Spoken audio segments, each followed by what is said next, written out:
Assalamualaikum warahmatullahi wabarakatuh. Bertemu lagi di HMJ Aksya. Nah, kali ini kita akan membahas tentang persediaan atau inventory. Nah, persediaan atau inventory merupakan aktivitas perusahaan yang menempati posisi yang cukup penting dalam suatu perusahaan, baik itu perusahaan dagang ataupun perusahaan manufaktur. Nah, apalagi perusahaan yang bergerak di bidang konstruksi, hampir 50% dana perusahaan akan tertanam dalam persediaan, yaitu untuk membeli bahan-bahan bangunan. Nah, untuk akuntansi persediaan sendiri itu apa sih? Nah, akuntansi persediaan adalah penilaian barang persediaan yang belum dijual oleh bisnis kepada pelanggannya. Inventory bisnis dapat mencakup barang, bahan baku, dan produk lain yang dibeli, diproduksi, dan disimpan oleh bisnis untuk dijual kepada pelanggannya. Nah, selanjutnya ada tujuan akuntansi persediaan. Nah, yaitu sistem ini berhubungan dengan penjualan dan reatur penjualan, serta pembelian dan reatur pembelian. Nah, tujuan dari akuntansi persediaan ini untuk menyajikan informasi tentang persediaan, mulai dari pengakuan persediaan sampai proses penerimaan dengan prosedur yang baru. Nah, yang kedua ada untuk memberikan informasi persediaan yang tersedia dan perhitungan tingkat pengendalian persediaan. Dan yang ketiga sebagai pengendalian persediaan sehingga bisa dilakukan perhitungan persediaan secara ekonomis. Nah, untuk metode pencatatan persediaan itu ada 3. Yang pertama ada metode perpetual, yang kedua ada metode fisik, dan yang ketiga ada metode average. Nah, untuk metode perpetual sendiri yaitu Anda harus mencatat setiap mutasi persediaan secara terus-menerus dalam kartu persediaan. Nilai persediaan dan harga pokok penjualan langsung ada pada catatan akuntansi selama tahun berjalan. Nah, beberapa karakteristik dari cara pencatatan perpetual yaitu pembelian barang dicatat dalam debit rekening persediaan.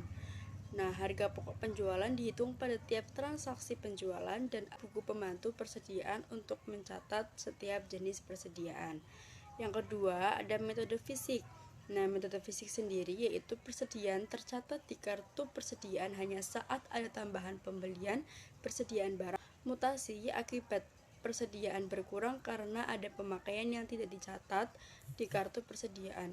Nah, karakteristik dari pencatatan persediaan secara fisik yaitu tidak menggunakan buku besar persediaan, memakainya perkiraan purchase return, sales, dan sales return. Tidak ada kartu persediaan dan kalkulasi biaya persediaannya dilakukan secara fisik pada persediaan akhir.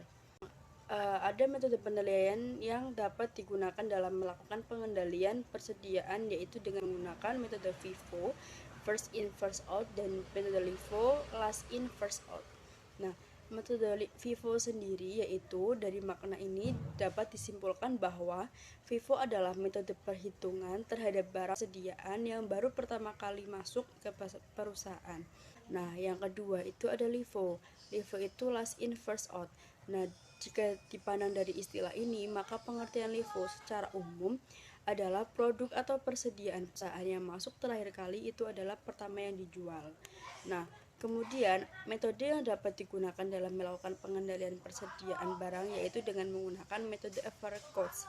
Nah, metode average ini semua barang yang sudah dijual memiliki harga yang sama. Jadi, harga pokok penjualannya dihitung dengan menggunakan rata-rata. Harga pembelian seluruh barang dibagi dengan jumlah seluruh barang. Nah, kemudian ada persediaan pada laporan keuangan. Pada laporan keuangan, penilaian persediaan yang Anda gunakan harus dijelaskan secara garis besar, misalnya menggunakan metode FIFO. Persediaan barang dagang umumnya ditemui di laporan raca dan laporan laba rugi. Di laporan raca, persediaan dikategorikan dalam aset atau aktiva lancar dan menunjukkan nilai barang yang ada pada akhir periode akuntansi. Pada laporan laba rugi, cara yang digunakan untuk menilai persediaan akan menentukan nilai persediaan awal, persediaan akhir, dan harga pokok penjualan, serta laba kotor yang diperoleh perusahaan. Persediaan barang antara tahun berjalan, tahun sebelumnya, dan tahun yang akan datang itu saling berkaitan sehingga bisa memprediksi laba rugi yang akan diperoleh perusahaan serta posisi keuangannya di waktu sebelumnya, saat ini, dan akan datang. Nah, selanjutnya ada contoh soal akuntansi persediaan, yaitu persediaan PT SBS mempunyai saldo persediaan pada tanggal 1 Januari 1991 dengan harga 5 juta. Pembelian selama tahun ini adalah: yang pertama ada pembelian 120 unit dengan biaya per unitnya Rp110.000, total biayanya Rp13.200.000. Yang kedua ada 100 unit, biaya per unitnya Rp115.000 dengan total biaya Rp11.500.000. Yang ketiga ada pembelian 130 unit dengan biaya per unitnya Rp120.000, total biayanya Rp15.600.000. Dan yang keempat ada pembelian 150 unit dengan biaya per unitnya Rp125.000, totalnya jadi Rp18.750.000. Nah, berdasarkan inventarisasi persediaan pada akhir tahun sebanyak 100 unit. Yang diminta di sini adalah berdasarkan keterangan di atas, hitung besaran nilai persediaan dengan metode FIFO, LIFO, dan average. Nah, jawabannya itu untuk jumlah pembeliannya itu 59.050.000. Nah, untuk metode FIFO-nya sendiri yaitu persediaan awal itu 5 juta didapatkan tahun ini, kemudian pembeliannya itu 59.050.000 itu dari jumlah pembelian pada tahun ini. Berandekan siap jual itu 64.050.000 didapatkan dari penjumlahan persediaan awal dan pembelian. Kemudian persediaan akhirnya itu 125.000 dikali 100 unit yaitu 12.500 didapatkan oleh harga terakhir periode dan persediaan akhir periode. Kemudian habis itu HPP-nya 51.550.000 diperoleh dari 64.050.000 dikurangi 12.500.000. Nah, kemudian yang B ada metode LIFO. Persediaan awalnya Rp5 juta, pembeliannya Rp59.050.000, berendekan siap jualnya Rp64.050.000, itu sama yang didapatkan dari penjumlahan persediaan awal dan pembelian. Persediaan akhirnya itu harganya Rp110.000 dikali 100 yaitu Rp11 juta. Nah, Rp110.000 ini diperoleh dari harga awal pembelian karena ini metode LIFO, menggunakan metode LIFO. Nah, untuk HPP-nya itu Rp53.050.000 diperoleh dari Rp64.050.000 dikurangi 11 juta. Kemudian yang C ada metode rata-rata.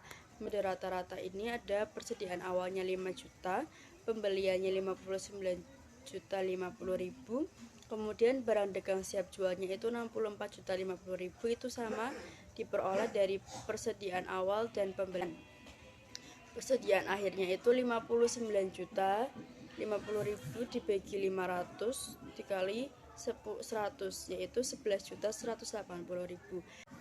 Nah, kenapa pada persediaan akhirnya itu 59.050.000 dibagi 500 dikali 100? Nah, itu karena kita mengambil rata-ratanya.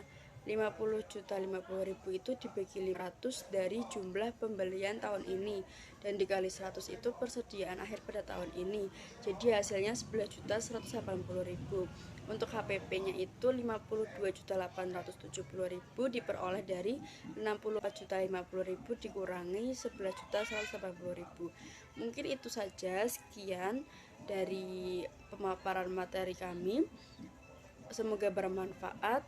Kurang lebihnya mohon maaf. Wassalamualaikum warahmatullahi wabarakatuh.